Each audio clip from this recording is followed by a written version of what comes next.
Ave Maria 1571 നടന്ന ലെപ്പൻഡോ യുദ്ധത്തിൻ്റെ വിജയമാണ് ഒക്ടോബർ മാസം ജപമാല മാസമായി ആചരിക്കുന്നതിന് പ്രധാന കാരണമായി തീർന്നത്.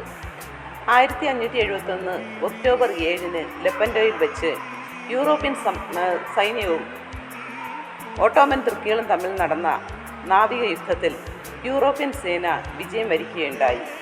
ഇക്കാരണത്താൽ ഓട്ടോമൻ തുർക്കികൾക്ക് യൂറോപ്യൻ സാമ്രാജ്യത്തിലേക്ക് കടന്നു ചെല്ലുവാൻ സാധിക്കാതെയായി.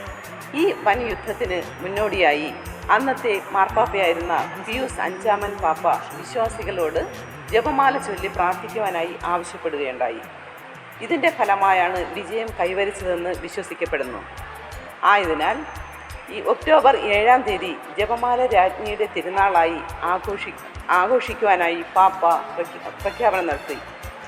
ഈ സംഭവം ജപമാല ഭക്തി വർദ്ധിപ്പിക്കുന്നതിന് കാരണമാവുകയും ഒക്ടോബർ മാസം ജപമാല മാസമായി ആചരിക്കുന്നതിന് തീരുമാനിക്കുകയും ചെയ്തു. ഈ മാസം ലോകമെമ്പാടുമുള്ള വിശ്വാസികൾ ജപമാല ചൊല്ലി പ്രാർത്ഥിക്കുകയും കുടുംബമായും വ്യക്തിപരമായും ജപമാല ചൊല്ലി പ്രാർത്ഥിച്ച് വിശുദ്ധിയിൽ ജീവിക്കുന്നതിനും മാതാവിൽ നിന്ന് ധാരാളം അനുഗ്രഹങ്ങൾ പ്രാപിക്കുന്നതിനും ഇടയാകുകയും ചെയ്തു.